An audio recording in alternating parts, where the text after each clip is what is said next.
Kamu jangan bercanda. Risa kabur kemana? Memangnya ada apa? Mama mencegat langkahku yang sudah terburu untuk keluar rumah.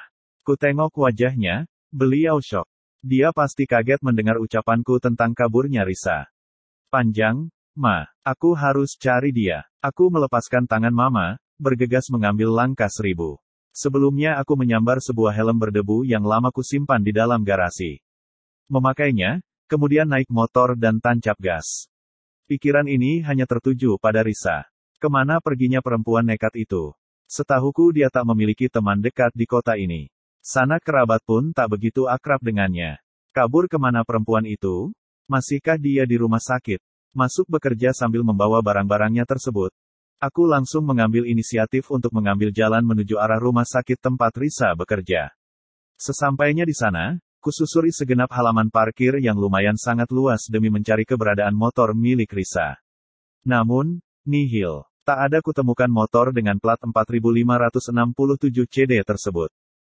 Mas, cari apa? Seorang tukang parkir lelaki dengan kemeja warna krem yang sudah lusuh berbaliut rompi warna oranye, menegurku sembari menepuk pundak ini.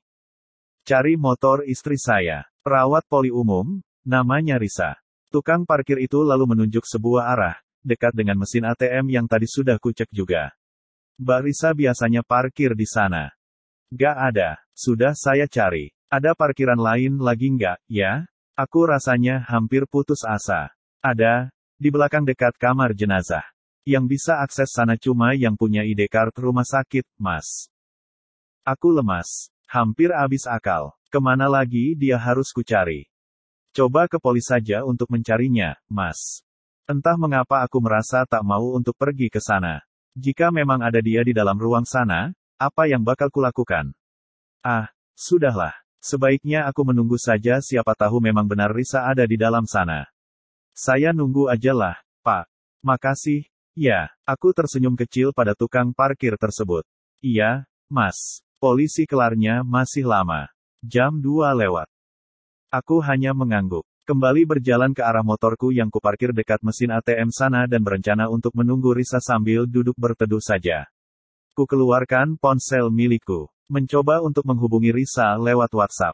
Si Asteris L. Ternyata ponselnya sedang dimatikan. Segera kukirim beberapa chat untuknya, berharap perempuan itu bakal membalas saat nanti membuka ponselnya.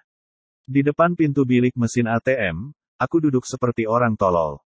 Menanti sesuatu yang tak pasti. Entah di mana istriku. Namun, perasaan ini kuat mengatakan bahwa dia tengah bekerja di dalam sana. Biarlah, pikirku. Setelah jam pulang, aku tetap harus mencarinya dan membawa perempuan itu pulang. Lagi-lagi kukatakan, aku tak akan berpisah dengannya. Sampai kapanpun. Berjam-jam menanti, lapar dan haus kutahan. Aku hanya ingin berjumpa dengan Risa, itu saja. Tak peduli lagi aku pada tatapan orang yang mengiba kala melihat sesosok lelaki lusuh duduk menunggu di lantai seperti ini.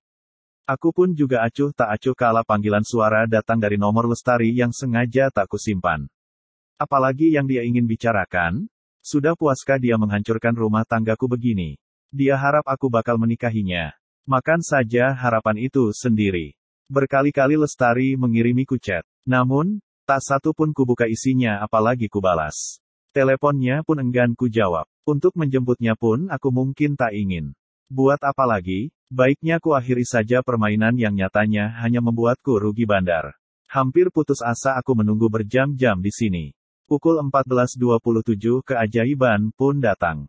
Sesosok perempuan berjalan bersama seorang pria tinggi dengan potongan perlente. Perempuan itu dari belakang mirip sekali dengan Risa. Terlebih warna dan model sweater yang dia pakai tadi pagi sama dengan yang dikenakan perempuan yang mendekat ke arah sebuah sedan yang terparkir di depan ujung sana. Aku buru-buru bangkit, berlari kencang sambil meneriakkan namanya. Berharap perempuan itu menoleh dan menghentikan langkahnya. Risa. Aku terus memacu langkah, mendekat ke arah mereka, dan berhasil. Risa dan lelaki yang kukenali sebagai Dokter Fadi, atasannya di rumah sakit, berhenti dan menatap aneh ke arahku. Tatapan Risa yang seolah jijik padaku, jujur membuat harga diriku sebagai lelaki hancur sudah. Riz, kamu mau kemana? Ayo, kita pulang. Kutarik pergelangan tangannya demi mengajak perempuan tersebut pulang ikut motorku. Ada perasaan sakit hati yang sangat luar biasa kala melihat Risa hendak masuk ke dalam mobil milik lelaki kaya ini. Risa, apa maksudmu? Kita baru bertengkar sehari dan kau sudah seenaknya menumpang pada lelaki lain. Lepaskan. Risa menepis tanganku keras. Mukanya merah padam. Dia terdengar begitu emosi. Ingin sekali aku menamparkan perempuan ini. Sebagai seorang suami aku sama sekali tak menerima hormat darinya. Namun, kutahan kemarahan ini karena orang-orang sedang ramai dan aku takut menjadi amuk masyarakat. Apalagi kami sedang berada di wilayah kekuasaan, Risa. Jangan buat malu di sini. Aku sudah muak denganmu. Lancang sekali Risa menuding telunjuk ke arah wajahku. Dia semakin menagih jadi, mentang-mentang tengah berada di dekat bosnya. Aku menarik napas, mencoba menenangkan diri dan menahan emosi. Bagaimanapun tujuanku adalah untuk membuatnya luluh dan mau pulang ke rumah bersama-sama. Masalah selanjutnya biar diselesaikan di rumah. Di dalam rumah aku bisa leluasa mengendalikan perempuan keras kepala. Memukul atau menamparnya pun tak bakal jadi soalan. Riz, aku mohon, pulanglah. Aku minta maaf padamu. Demi membuatnya luluh, aku rela berlutut di kakinya.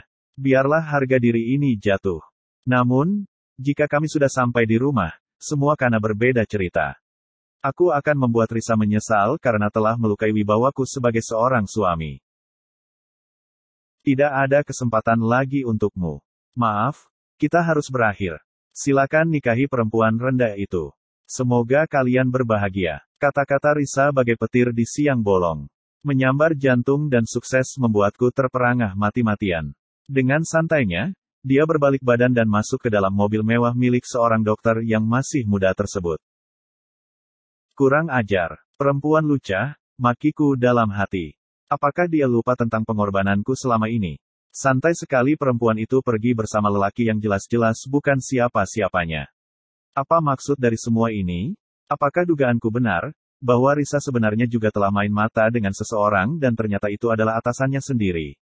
Tidak bisa. Ini sungguh tak dapat dibiarkan. Enak sekali dia. Setelah susah payah ku sekolahkan tinggi-tinggi, pendidikannya tersebut hanya digunakan untuk memikat hati lelaki yang lebih kaya dan mapan ketimbang suami sendiri. Dasar keturunan perempuan jaleng. Ternyata dia setali tiga uang dengan ibunya yang sudah melarikan diri dengan lelaki lain dalam kondisi sedang menjadi istri seorang lelaki yang lumpuh. Mobil putih mengkilap yang tampaknya masih sangat baru itu mundur begitu saja melewati tubuhku yang masih terduduk di tanah. Entah berapa puluh pasang mata yang menatap ke arahku kini. Aku sudah benar-benar tak punya harga diri lagi. Tak bakal kusangka, wanita yang dulu selalu kuutamakan, kini malah meludahi wajahku di depan orang ramai dan lebih memilih pergi dengan lelaki lain hanya karena sebuah kesalahan kecil yang kuperbuat. Andai dia sendiri tahu bahwa sebab dari berpalingnya aku adalah sikap abai dan dinginnya dia diranjang, kupastikan Risa pasti bakal malu sudah berbuat rendah seperti tadi. Lestari, ini juga adalah kesalahanmu. Tunggu pembalasanku. Lepas ini akan kucari jalan apa yang bisa kutempuh demi membuatmu jera dan enggan mengganggu hidupku lagi. Untukmu, Risa. Tak ada jalan yang mudah di dunia ini, termasuk meninggalkanku dan hidup bersama lelaki yang lebih kaya ketimbang aku. Akan kurusak nama baikmu kalau cara yang kau gunakan sejahat ini kepadaku. Biar kamu malu sekalian dan hilang muka di rumah sakit besar yang telah memberi makan. Lihat saja, aku tak bakal tinggal diam. Bersembung.